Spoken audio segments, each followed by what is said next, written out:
event in the 4th year of the Park Street series. So I wanted to welcome everyone. I'm just going to be a minute, and then Jim Keenan is going to introduce tonight's speaker. But I just wanted to say a word about the Park Street series. We've been really fortunate to be able to begin this series at BC, thanks to a generous gift from the family of Father Quinn, and we actually have some of his family here with us attending. What's made Park Street different and kind of unusual is that we have a theme each year.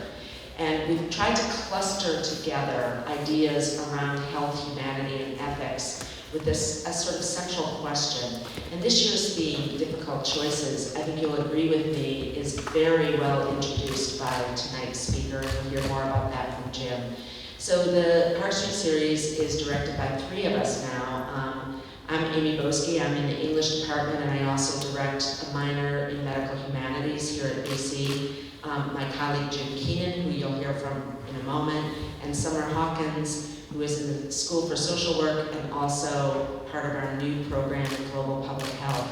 So we really try to reach out to different parts of the university and to think about new programs that are getting started, and one of the things that was on our mind this fall was the new major that has begun at BC in Neuroscience.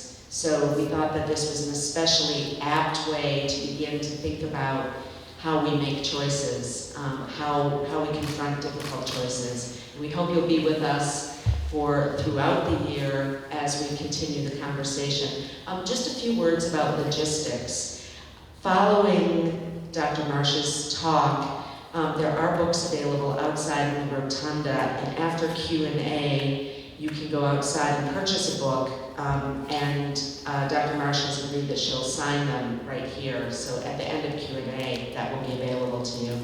And now, before Jim Keenan comes up to speak, if I could just ask you to silence anything that makes a noise, and Jim Keenan will come up to introduce tonight's speaker. Thank you. Thank you, Amy. Professor Abigail Marsh is an associate professor of psychology, neuroscience, and cognitive science at Georgetown University. She received a Ph.D. from Harvard University and conducted post-doctoral research at the National Institute of Mental Health. In her research, she uses functional and structural brain imaging in adolescents and adults, as well as behavioral, cognitive, genetic, and pharmacological techniques. She's the author of over 70 publications in a variety of journals, as well as an award-winning trade book about her research on the brain basis of empathy and compassion called The Fear Factor: How One Emotion Connects Altruists, Psychopaths, and Everyone in Between. It's a real pleasure to have her here with us. She's received awards that include the Cosarelli Prize for Scientific Excellence and Originality from the Proceedings of the National Academy of Sciences, the SNR Kuno Award for Applied Science for the Social Good, and the Richard J. White Fellowship Award for Translational Research from the National Institute of Mental Health. I do want to add that in Googling Abby Marsh and the altruistic brain repeatedly, the comments in the caption said she's a very open person.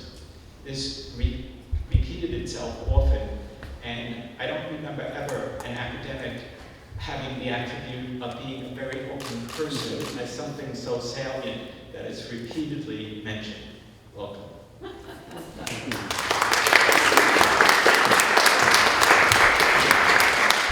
Thank you so much for having me. Just let me pause a second and mic up because I'm very short, and mics like this, inevitably I end up hiding behind. So, and since I teach intro psych, I can definitely speak to you for a moment unmiked. But it's funny, I will be, in that I don't know exactly what I'm open for, and these online things, I'm dying to look up what exactly I am so open about. Although I will say that if you do read my book, you'll see that I'm very open about a fairly embarrassing story that happened to me when I was 23, and with my high school friends made the ill-advised decision to visit Las Vegas for New Year's 2000. And the consequences of that visit or about what you might think they would be. So yeah, one of the reasons I think I do like to talk openly about whatever it is I'm thinking is because openness is such an important part of trust. You know, secrets are sort of poisonous because they suggest that you don't trust people to give you the benefit of the doubt, to keep things private that need to be kept private. I love it. I'll consider it a big compliment. I'll also be open about the fact that I just love your campus. This is such a beautiful place. It's really spectacular, and I feel quite embarrassed that I never made it here after 5 years. I was across town when I was here for graduate school. Can I really hear this loud enough, or do I need to put it higher? Is that okay? Okay, thank you. All right, so I'd like to start today with a short story about something that may sound like a difficult choice, but actually it is not. This is Janet Galay of Springfield, Virginia, who in the year 2000 was incredibly sick, as you can see in this picture. And the reason is that her kidneys had failed 12 years prior to the photo being taken, which left her on dialysis for over a decade, which is a procedure that is so draining and so debilitating that it's sometimes called a living death. And her only hope, as is the only hope of anybody on kidney dialysis, recovering a normal life was a kidney transplant. But cadaver kidneys, as you may not know, are very hard to come by. There are never enough cadaver kidneys to meet the need of people who are looking for a kidney. And she had no family or friends who were eligible to donate, and so there seemed to be no hope that her situation would ever improve. But then suddenly it did. Because that was the year that Harold Benz became the first person in Washington, D.C., and one of the first people in the country to decide to donate his own kidney to a stranger, to anybody at all that was picked off the local wait list. At the time, when he decided to do this, I believe it was 1999, no, it was 2000, even though it was technically medically possible for a stranger to donate a kidney to another stranger, it was not allowed because at the time, psychiatrists believed, and this is a wonderful quote, that it was pathological in the highest degree for anybody to want to give a kidney away to somebody who didn't know. It was just assumed that if somebody wanted to do this, they were either insane, because it's an irrational thing to do, or they must be getting money or something under the table. Ethicists and psychiatrists simply believed that there was no possible way that this could be an ethical, rational choice that somebody can make.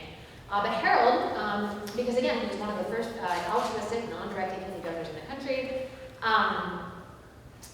came up with the idea on his own. He'd never heard of anybody doing this before, and he called the National Kidney Registry and said, you know, I've been thinking about it, and I'd like to donate my kidney. And they said, fantastic, to who? And he said, I don't know, you pick. No. And they're like, you can't do that, it's illegal. He said, why? If it was my sister who needed a kidney, I could donate to her. Why not to somebody else's sister? And they hemmed and hawed, and they said, well, no, you just can't do this. But we'll let you know if something changes. He's like, yeah, right. And then, in the mail, a couple weeks later, he got a big stack of pamphlets on deceased kidney donation. It's like, I'm not dead yet, this is a lot of help. Something did change, right? They decided after a while that the list for needy recipients just kept growing, and they decided to start a little pilot program. So Belay got the golden ticket. They picked her to be his recipient, and in December of that year, Harold Benz underwent surgery at Georgetown so that his kidney could be removed and transplanted into Belay, who recovered for good health nearly instantaneously. People who have watched kidney transplants say it's sort of a miracle. Here's somebody who's been at death's door for years, sometimes. And the kidney goes into their body, starts producing urine almost immediately, and it's like a Lazarus effect. It's really amazing. And this picture shows Harold and again at Belay's first meeting about 2 months later. Since Harold's donation, over 2,000 Americans have made a similar decision to donate a kidney to a stranger. And the question that most people ask upon hearing about choices like this is why? Right? Why do people do this? These donations represent a really stringently defined form of altruism, which is a voluntary, costly action performed to benefit another person. And altruism is defined a little differently depending on whether you're an economist or a biologist or a psychologist, but that's the sort of most functional definition. And when the recipient is an anonymous stranger that you may never meet, and you never know going into a non-directed donation if you will ever meet the recipient, altruism can't be easily explained by any of the sort of established biological explanations for altruism, like kin selection, giving to people who are your genetic relatives, or reciprocity, helping people because you anticipate they will help you in the future. And when the costs are high, like they are for non-directed donors, there's significant pain during the recovery period. The financial outlays for most living donors in the United States average about $2,000 in uncompensated lost work and travel expenses, because the fear of anything happening that looks like paying for a kidney is so great. And donating a kidney is not considered a terribly risky surgery as things go, but it is major surgery, and the risk of dying from something that happens during the surgery is about 1 in 3,000, right? It's riskier, for example, than skydiving. So it's very hard to explain the choice to give one of your own kidneys away to a stranger in terms of self-serving goals. And so of course people want to know, what is it that makes people like Harold make the decision to donate? If we can figure out the answer, right? And I like starting out my talk with a picture of the brain, because I think it really brings us back to the fact that the feelings we have, our motivations, our thoughts, our choices are somehow instantiated in this chunk of fat and fiber sitting on top of our necks, right? Somehow it makes these things happen, right? And there is a way, right? If we just have the right tools and ask the right questions, we can figure out how. So if we can figure out the answer to what makes people like Harold decide they want to give their kidney away to a stranger, I think it can help us understand why many of us make the choice to help other people. So for the most part, people have tried to answer the question of why people give kidneys to strangers by just asking if people would give kidneys to strangers, which is a good way to start. And it's a little bit risky giving one video of somebody who's donated a kidney, because it can inaccurately make it seem like they're a homogeneous population. They're really not. But this is a reasonably representative example. And just to give you some context, this is an interview we did with Harold in my lab at Georgetown. Gosh, it was probably close to 9 years ago now. And he is talking to me and my graduate student. Why don't you think more people donate? Unaware, ignorance, not ignorance isn't stupid, but ignorance is as not asking the right questions or not having the right dominoes fall at the right time. My favorite part is people say, oh, I could never do that. Oh, that's bullshit. That's absolutely bullshit, because I'll go through a series of questions. Would you give to your mother to save her life? And of course, 99, I always write this, I'll write 4 letters on my hand. Okay, would you give to your mom? Would you give to your mom if she were dying? Yes. Why? Because she's my mom. Stop. That's the 4 letters I write down. B.S. because she's my mom is what everybody says. It's universal. Okay, so we got that. So you would never do what I do, but you do it for your mom. Okay. How about your sister or your brother? And I extend it. How about your best friend? That's not good.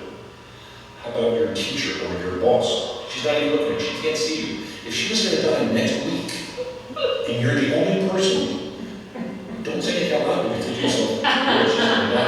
So you start playing, what's priority? What's yes, my rent is due. This is priority. This is health. This is life and death situations. And so people quickly go, I could never do that. And I just don't believe it, because your life's not been thrown into a situation that makes you make these kinds of decisions. So again, I keep coming back to my favorite part is, I think we all are capable of doing this. It's easy to say no. When you're faced with a situation, yes, I raise my hand and look for the situation, but I know why I did that. But when it push comes to shove, she very well might, or somebody in your circle might do that because they don't want you on. It's pretty simple. It's pretty simple. So this is pretty typical of altruistic kidney donors' explanations. They boil down to some variation of, I wanted to help somebody who was suffering. It just seemed like the right thing to do. Or even, and this has been the most interesting thing I've learned in interviewing kidney donors, that it seemed like the obvious thing to do. And this is a bias we all have in thinking that our own internal experiences are sort of the normal way to be. And then anybody who's too different from us, well, that's what needs explaining, right? And what's interesting is that that's true for everybody. And so even people whose decisions are objectively outside of the norm feel that way. So even though, yes, it may be technically non-normative for people to give their kidneys to strangers, for people who do give kidneys to strangers, their decision just seems so obvious, it's a little hard for them to explain. They're like, it's just, well, they're gonna die and I only need 1 kidney, so like, and then they just sort of sputter. And so I think it's important to remember that when people have beliefs or motivations or decisions that are different from yours, remember that they feel that their beliefs and decisions and motivations are also obvious. And communication is much improved when we give each other the credit of being thoughtful about our choices. In any case, as you can tell from his interview, he also believes that the main reason that he made the choice to help, and and this choice that most other people don't make, is knowledge, right? He had information that other people didn't have. And he's not the only one who feels this way. Many of the altruistic donors we work with give very similar answers to this question. Here's Rob. So what do you think is the difference between people who don't understand this at all and those who do? Information. Yeah. You know, I mean, I think it's like most things. I think if you are informed about something, you have information, and you're seeking that information out. All right, so do you believe that the difference between people who give kidneys to strangers and people who don't is basically the information that they have in their heads? Neither do I. And I believe this, in part because we have data on it. After hearing this from so many altruistic kidney donors in our interviews, we decided to just poll a sample of 200 people that we stopped to fill out a one-page questionnaire in the DC Mall. Not the mall, but like the mall, the capital M, which is a great place to find study participants. We, in our 200 participants, they represented over 20 states in the US, very representative. To see if just having knowledge about kidney donation is enough to make people want to donate a kidney. So we asked first if they'd ever heard of altruistic or non-directed kidney donation, and this was years ago, so it wasn't quite as well known at the time. And we gave a little description of what that is. And a majority of people had heard of it, right? Not everybody, but most people. And yet, none of them had ever said they had donated, which is not surprising because, again, there were only 2,000 people in the country at the time who had ever done so. And we asked them if they would consider donating a kidney to a stranger, and about 6% of them said yes, they would. And then we decided to really wallop them with information. We gave them a paragraph that told them everything they needed to know about kidney donation, what it is and why it's important and how desperately it's needed, and the fact that it's fairly low risk. And even with complete information about it, it only raised the number of yeses to about 17% of the sample. And like me, you may have some doubts about the seriousness of that 17%. So it's pretty clear that information alone cannot explain what makes people donate kidneys to strangers. And that's true for everything, right? None of the decisions we make are truly about the information that we have in our heads, right? Otherwise, for example, nobody would smoke, right? Because we all know what the information is about smoking. But is that enough to make people stop smoking? No, of course it's not. Okay. What's so interesting, though, is that if information alone cannot explain what makes kidney donors donate, why do donors so often think that it does? And the best answer is a cool social psychological principle called actor-observer bias, according to which we tend to explain our own behavior as a function of external causes, in this case exposure to information, but we explain other people's behavior with reference to internal causes because of their personality or their values, etc. Now, what's important is that both of these things are biases, right? Because both of them are important for explaining behavior. Now, obviously, for people who do donate kidneys to strangers, the difference between their pre-decision self and their post-decision self is actually knowledge, right? I mean, most of them say that they didn't know about kidney donation, and one day they learned about it, and they thought, well, I'm going to do that, and then they did donate. So it really was knowledge. But what about the rest of the formula? What about them made them particularly receptive to this knowledge in the first place? So to try to understand the answer, we brought in Harold and Robin and 17 other altruistic kidney donors to Georgetown from around the country, because again, they were very rare, so we couldn't just bring them in locally. And we interviewed them, and they answered questionnaires, and they did behavioral tests, and we scanned their brains using fMRI to try to see what made them different from a set of controls we recruited locally, who we matched for every variable we could think of. Age, and sex, and race, and handedness, and IQ, and education. And the first answer to our questions I want to tell you about came from one of our behavioral studies. And this study used a paradigm that economists use to measure decision-making patterns when people have to make a choice about benefiting themselves versus other people. And it measures a phenomenon called social discounting. You may have heard of temporal discounting before, how we tend to value rewards we get now much more than rewards we get in the future. Well, social discounting is sort of like that. And we were interested in it because social discounting can index people's willingness to sacrifice for other people, including strangers. So let's try it. Okay. So take a minute to think about the 100 closest people to you in your own life. And not all of them. And that would take a little while. We don't have that much time. But start out with just who in your life is the closest person to you? Right? Who is the person with whom you have the closest relationship? Your number one. Okay. Now think about who your number two would be. Who's the next closest person to you in your life? And try to come up with an identity, a name for each one. And then maybe if you can, a number five, right? Moving a little further out. We don't have people give us all 100, because again, that would be, nobody's got that much work memory. In the study though, we did ask people to give us a number number 10, a number 20, a number 50, and a number 100. And for number 100, right, at this point, you're not even getting to somebody whose name you know most of the time. This might be a neighbor that you don't know that well, and you're too embarrassed to ask their name now. Or it could be the person who like sells you your coffee in the morning. It's somebody who's pretty close to a stranger. Okay, now here's a question our participants answered. Try to answer it yourself, right? Imagine it's real money too. For our participants it is. But imagine, would you prefer to get $155 for yourself or prefer to share $150 equally with that n equals one person, the closest person to you, in which case you both get $75. If you chose to share, an economist would say, you're nuts, you have just sacrificed $80 in actual resources you could have kept for yourself, but that is the choice that most people make, right? They do sacrifice $80 for their closest other. Now you may say, well, but yeah, it's my spouse or somebody that I share money with, and what's amazing about this paradigm is it really doesn't matter who you fill in for these blanks, the numbers always work out the same. Most people decide to share, which means that the subjective value of that $80 you gave up is greater when you share it with somebody else than when you keep it for yourself. Okay, so now how about your second closest other, your n equals 2? Would you share? Maybe. You might be debating a little bit now. I don't know. I like $80. And as you can see, I know these dots are a little small, but I have the arrows pointing to them. The willingness to share for even your n equals 2 drops a little bit on average. People more often say no to this question, although they still usually say yes. And again, the y-axis here is the amount that people are willing to forgo for the other person. Okay, so how about this? Would you keep 145 for yourself or split 150 with your n equals 2? Doesn't seem like a bad deal. Most people say yes to this one. Again, sacrificing 70 for their next closest other. Now how about this one? Now you get to keep $145 or share 150 with your n equals 100. Somebody you barely know.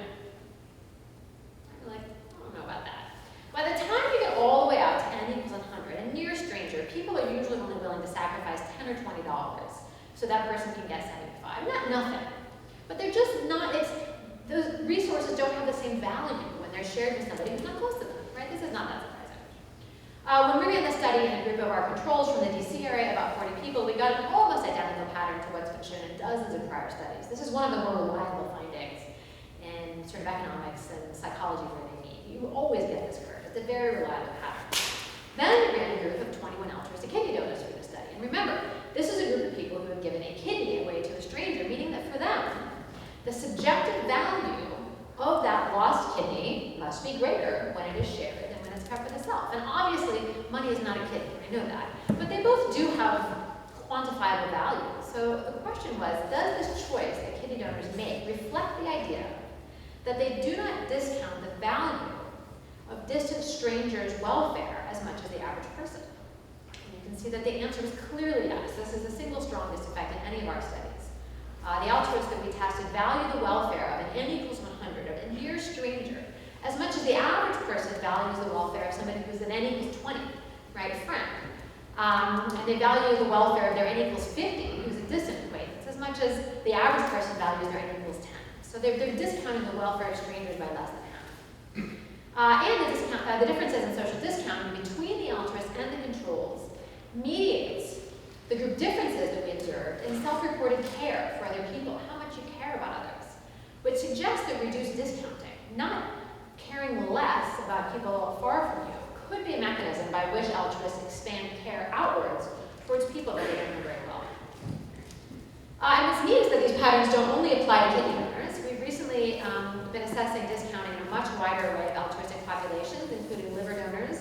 And liver donation is much riskier than kidney donation because they have to excise a portion of your liver, so the risk for bleeding immediately after the donation is quite a bit greater. A very large sample of altruistic kidney donors. We have about 120, 150 now. Humanitarian aid workers for Doctors Without Borders and some other organizations. Directed kidney donors who've donated family and friends. Bone marrow donors and also heroic rescuers. And you can see we compared them to a sample of generally demographically matched controls in the orange line at the bottom. And we find a lot of variation in their discount curves. For people who in some ways you could argue make the largest sacrifices for the most distantly related people, liver donors, altruistic kidney donors, and humanitarian aid workers, showing these very flat social discounting curves. But people who engage in any form of impressive altruism, all having shallower discounting curves than the average person. So the question is, what does this mean, right? And this is this is one of the reasons I turned to doing brain imaging research, is because you see lines like this and you're like, that's pretty cool. This seems to map on really well to the kind of behavior we're seeing in the world, but what does it mean? What are they thinking? What's happening inside their heads? And you never really can tell. But I would argue that our findings show that the choice to help others at some cost to yourself can't be about knowledge or rationality that's typically construed, because these findings are unrelated to differences in knowledge or logic. They suggest that altruism is about something much deeper. It's about the way that you think about strangers, right? What do you think about when you think about somebody you've never met before? And people who place high value on others' welfare, no matter who those others are, seem not to think about strangers as strangers at all, but as somebody who's more like a friend. A little bit like the Dalai Lama, who recently tweeted this. I was like, oh, how lovely. He said, every morning when I wake up, I dedicate myself to helping others to find peace of mind. And when I meet people, I think of them as long-term friends. I don't think of them as strangers. It's a little bit like, I don't know if you've ever heard of the condition called Williams syndrome, a genetic condition. It's a very unusual genetic condition that just affects a very small sampling of DNA in the brain, but it results in a phenotype that has many characteristics associated with it. I mean, there's a long list of features that are associated with Williams syndrome, but the most interesting is that they no longer view strangers as strangers. People who have Williams syndrome are the most socially affiliative, friendly people that you will ever meet. It's a really astonishing condition. It suggests that there is some releasable process in the brain that can cause us to regard even people that we've never met before as strangers, something that maybe people can tap into. Okay, and there's some evidence that altruistic kidney donors fundamentally think differently about strangers too. Maybe the most intriguing evidence of this comes from a study we just conducted recently, where we brought in 25 new altruistic kidney donors into the lab for a brain scan. No more Harold, sadly. He got too old. Not too old to be altruistic, certainly, but there are limitations on what you can do in brain scan. And then when we scanned their brains, we wanted to see how they responded to strangers in distress. So to do this, we employed this little device called a thumb smasher, which is a plastic plunger that we could set to exert as much as 90 pounds per square inch on the lunula of the thumbnail, so like that. And everybody gets to pick their intensity, right? It will not cause damage. And everybody gets to pick the intensity that they consider slightly intense pain. And we invited the kidney donors to feel what the thumb smasher felt like, and then watch as a stranger had their thumb smashed over a live video feed while we measured the altruist brain activity using MRI.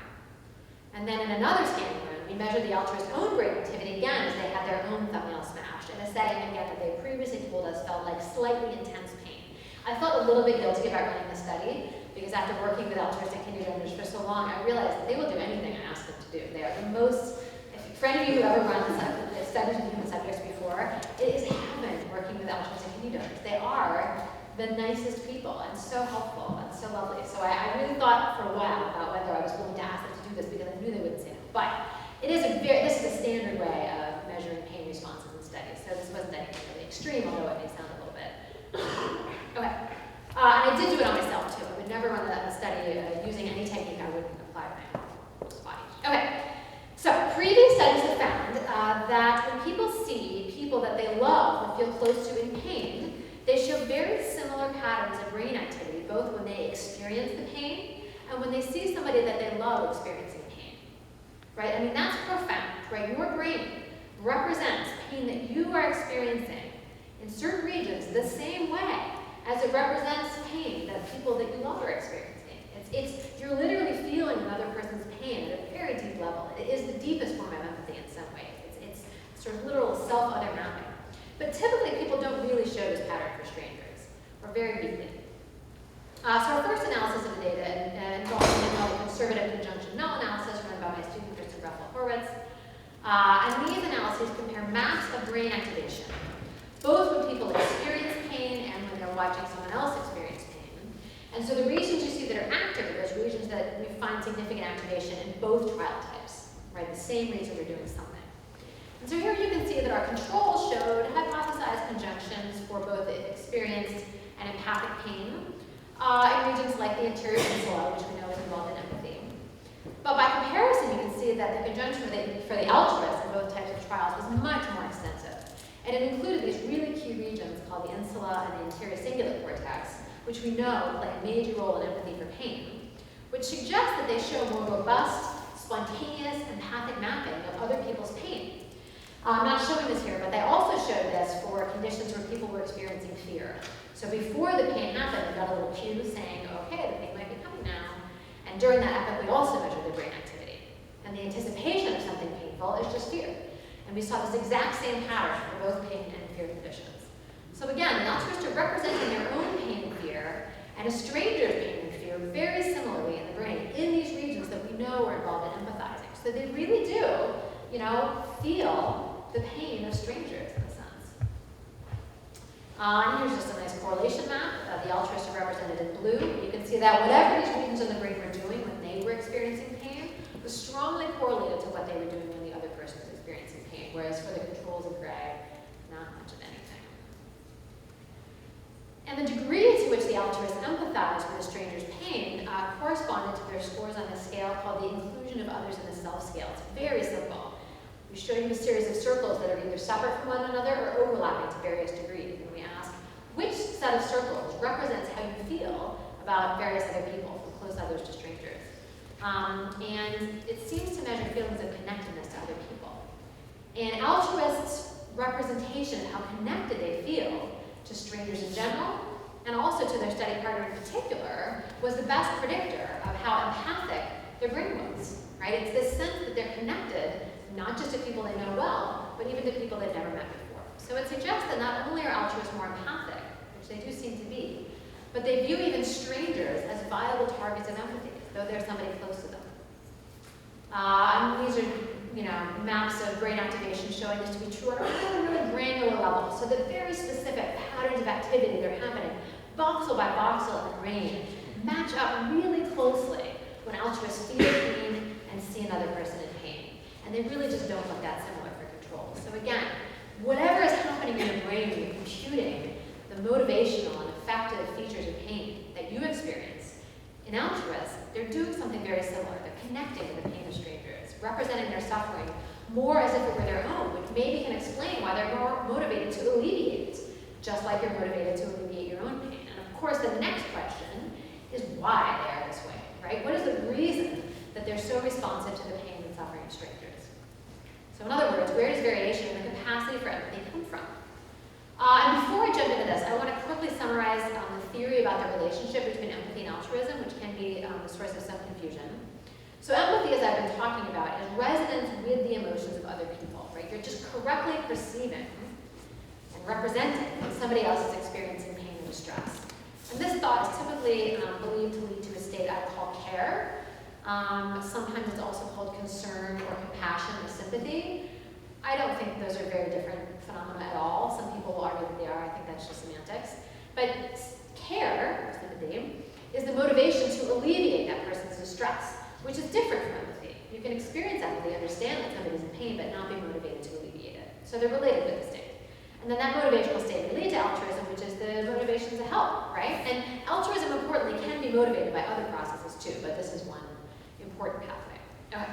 So empathy is a super tricky topic to study in the lab. It's very complex, it's subjective, it's usually studied via self-report, which is very dangerous because there is a right answer to the question, are you an empathic person? Right? People know what the answer is supposed to be. And it's very hard to induce empathy in the lab, as we did, which requires causing people to experience pain and distress. And so, and this is the reason I went to the NIMH, one classic approach to answering questions about tricky psychological processes from intelligence to memory to face recognition is the clinical approach. You find a population of people in whom the thing you're interested in is missing. And then you try to study what's different about them. So this is how we know so much about memory, right? We study people with amnesia. One of the best sources of information about face processing is studying people with prosopagnosia, who cannot recognize faces. And so that approach is one that has yielded an enormous amount of information about individual differences in empathy and care and altruism. And you might wonder, what is the clinical population you would study to see what it looks like when somebody is totally lacking empathy? And the answer is side effects. And I will try not to use that word anymore because the better clinical term is people with psychopathic traits. Psychopathy is a clinical disorder, and we don't refer to people with clinical disorders by the disorder anymore. You may know that once upon a time, people were referred to as schizophrenics or anorectics or depressives, and we don't use words like that anymore. We call people with schizophrenia, people with anorexia, people with depression. They're people first. It's very hard to realize that to be true about people who are psychopathic. because their symptoms are moral behaviors, or rather immoral behaviors. But it is a clinical disorder, right? They are this way for a reason, and not necessarily because they chose to be. And that's it's particularly hard to countenance when you're working with adults. It's easier to countenance when you're working with children. If you're working with an 8-year-old child who's got these traits, you know, it's hard to blame them for their condition any more than you would blame a child with anxiety. Now, there's a ton of misinformation out there about psychopathy, but just in brief, people who have psychopathic traits engage in persistent antisocial behavior. Violence is the most sort of spectacularly thought of behavior that people link to psychopathy. And I know this because I grew up in the same hometown as Ted Bundy, and the Green River Killer, and the DC Sniper, and it is estimated there were probably 4 serial killers active in Tacoma when I was there as a kid. So again, but serial killers are not typical anything. They're certainly not typical of people with psychopathic traits. People who are psychopathic show lots of different kinds of antisocial behavior. Behaviors that are callous and clearly are, using people or Machiavellian, but it doesn't usually take just one form. And what they really show is reduced empathy and concern for other people's suffering, which is what sets them apart even from other antisocial populations. Is a true deficit in caring about other people. And they really don't care about other people. I think there's this common myth out there that maybe it's that they're sort of wounded, and deep down they can be brought to care about other people if you could just get them into their woundedness and their low self-esteem or something. That's not true at all. Like, there are people who are like that, who are wounded and damaged and suffering, and they don't appear to have empathy for people because of these other issues. And if you can work on helping them that way, a much more compassionate person will be revealed. That is a possibility. That is not what people who are psychopathic are like. I've worked with enough of them at this point that there is no caring at the bottom. And there's certainly no low self-esteem. If anything, often it's the opposite. Okay. Importantly, psychopathic traits are also developmental, meaning that essentially all adults who are psychopathic start out as children or adolescents with these traits, and those traits persist over time.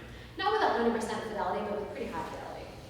And that makes sense given how highly heritable psychopathic traits are. The heritability coefficient is about 0.6. Maybe higher. That means 60% of all variation in psychopathic traits is due to genetic factors. There's a very common misconception that psychopathy is caused by child abuse or trauma, but it's not that simple. These are bad, right? Child abuse and trauma are terrible things. We should work to avoid them because they have many deleterious outcomes, but not psychopathy. That is not the cause in any simple way of psychopathic traits. Most of the kids I've worked with come from homes that are pretty high functioning. The other siblings in the home are doing fine. There's no evidence of any trauma or abuse. They just popped up out of nowhere. A lot like kids with autism, right? We used to think that autism was caused by refrigerator mothers. I don't know if you remember this. Moms always get the blame and nobody can come up with another cause, right? So back in the 70s and 80s, it was refrigerator moms who caused their kids to be autistic. Can you imagine how fun that would be to be a mom whose kid was autistic and you blamed for being too cold? You caused it? Not true, obviously. We know that's not true. Before that, it was schizophrenic mothers whose poor parenting caused their children to develop schizophrenia. Also not true. That's also not true for psychopathy. It's really tempting to want to blame the parents for what they've done. But most of the parents I've worked with are really trying. And boy, do they suffer, right? These parents of kids who have psychopathic traits, nobody feels bad for them. Nobody wants to help them. They are just stuck. It's a really, really tough position to be in. So try to remember that the next time you read about some kid who's done something truly terrible, that, it could be that people were trying, but it's a sticky problem. Okay. What is true is that risk factors for psychopathy combine to change how the brain develops in characteristic ways that seem to rob people who are psychopathic of the capacity for care. And one of the most consistently identified deficits is dysfunction in a structure called the amygdala, which is really necessary for processes related to fear. And we suspected for a long time that there was a dysfunction in the fear system in psychopathic children because they don't respond appropriately to punishment. You can't punish people who are psychopathic out of their bad behavior. This is one of the many problems parents face. And I don't mean brutal punishment, I mean, I'll take your phone away, nothing. They don't show startle when they're in an anxious state, they don't show skin conduction changes, etc. But the earliest direct evidence of amygdala dysfunction in psychopathy was collected when I was at the NIH. We found that children with psychopathic traits we recruited who were between the ages of 10 and 17 showed reduced amygdala activity, that's them in the yellow dots there, when they saw pictures of other people's fear. And they didn't show the same responses to any other facial expressions. And they look quite different in this way for both kids who were healthy and kids who had ADHD. And work we've done subsequently has replicated this effect, showing that as psychopathic traits increase in children, amygdala responses to the sight of other people suffering, other people in distress, right? That's what a fearful expression is. declined pretty continuously. And this is more complicated than we need to get into, but we also found that it's amygdala hypoactivation, low activity, to other people's fear, that mediates the relationship between psychopathy and the callous type of aggression most consistently associated with it, which is proactive aggression. So proactive aggression is goal-directed aggression. It's not that I'm mad or that you've upset me, it's that I want your phone. And so that's why I'm going to try to hurt you, right? That's goal-directed aggression. And so amygdala hypoactivation to the site of other people's distress may represent sort of a biomarker or an endophenotype for psychopathic traits. And that whatever's happening in the amygdala when you see somebody else who's afraid is somehow fundamental to your capacity to care. One of the reasons for that is that amygdala's function seems to impair the ability of people who are psychopathic to even recognize other people's fear. And this has been suspected for a while by people who work with psychopathic populations. My colleague Abigail in the UK was testing some adult prisoners who were psychopathic on their ability to recognize facial expressions. One of the men she was working with missed every single fearful facial expression in the set, which is pretty bad for somebody who's psychopathic. And he knew he was doing badly because he got to the end of the set and was like, you know, I don't know what that expression is called, but I know that's what people look like right before you stab them. So he knew, he's like, I've seen that before. I know I've seen it before. I can even tell you when I've seen it.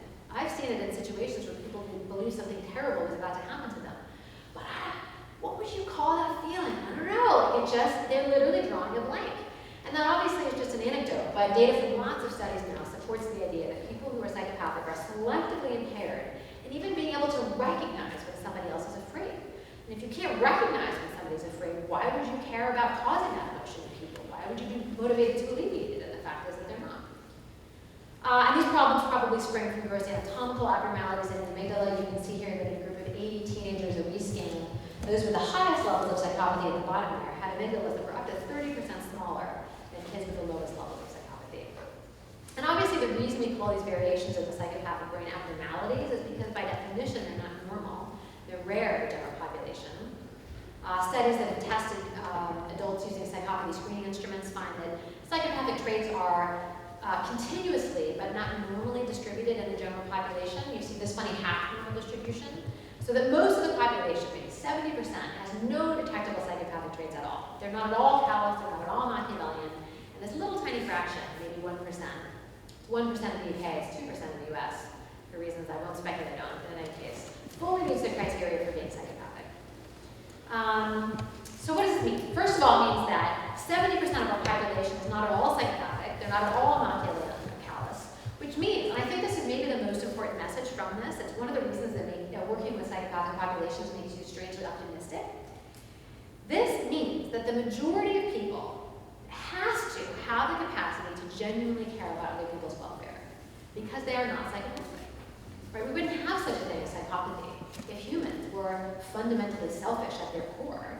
We would just all be psychopathic, right? The fact that we have this group of people that we set apart and diagnose as clinically lacking in care and compassion requires that the rest of us do have the ability to care about other people, which I realize only gets us so far because just saying somebody's not psychopathic isn't a huge compliment. But 70% of the population is a lot of people, and this half-normal distribution suggests that maybe the psychopathy scale is not capturing all the possible variants in the capacity for care and compassion. Maybe the other half of the distribution is composed of people who are not just not psychopathic, but anti-psychopathic, who exhibit more than the usual amount of care and compassion for other people, like altruistic kidney donors.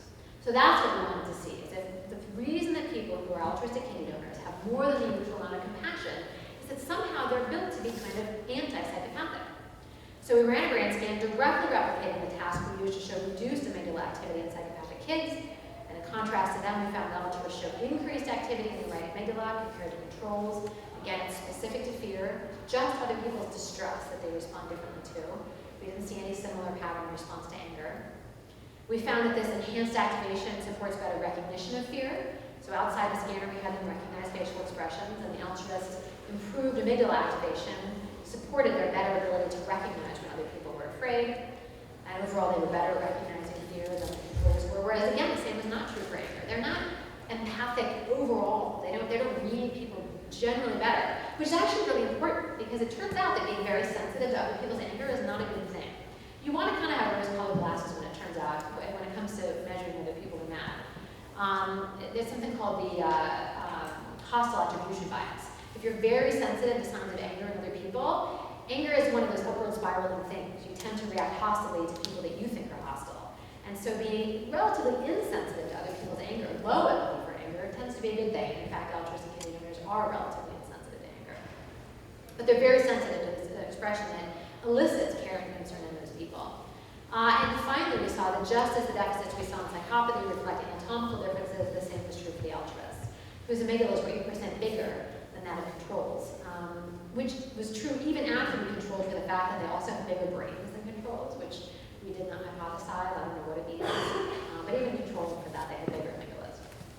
All right, so these data support the idea that individual variation in empathy and care can be measured on a sliding scale, with an extraordinary altruist representing the inverse of psychopathy in terms of how they respond to others' fear and the anatomical structure of regions like the amygdala that we know are really important for social and emotional responding.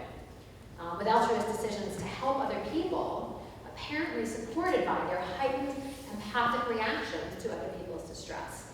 And by the way, I think these data are maybe the most robust evidence we have for the idea that altruistic motivation is real.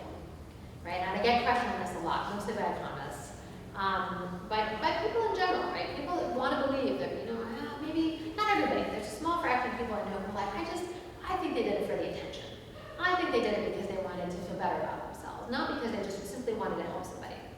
But if altruism is really motivated by heightened empathy and care, what we would expect, exactly what we would expect, is for very altruistic people to look the opposite of people who are psychopathic. There is no other explanation for their behavior and decisions that would predict that pattern.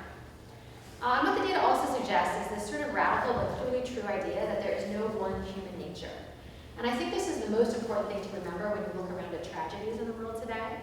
I think what I see sometimes is that something awful will happen, right? Just pick the day, something awful probably happened, right? Somebody did something terrible to other people.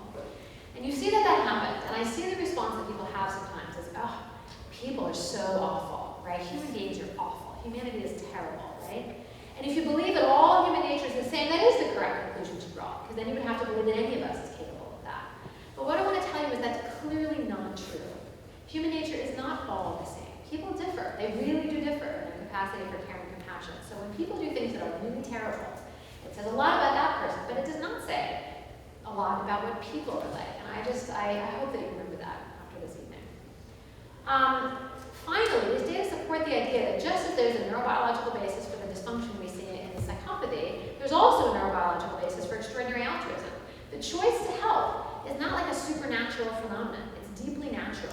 And I think sometimes we refer to people who have others as saints or guardian angels. We hear those terms a lot, and I think people reference them because it's so hard to imagine that kind of goodness and just coming out of sort of natural processes. But our findings suggest that the motivation to help other people results from basic biological processes that are shared to varying degrees by many or most people that promote the valuation of other people's welfare, genuinely, even distant others, and empathic responses to their distress. And importantly, there is abundant evidence for plasticity in these circuits. Right? I'm talking about the brain, but don't make the mistake of thinking that I think these things are hardwired. They clearly are not, which I believe means that the choice to be altruistic is open to almost all of us.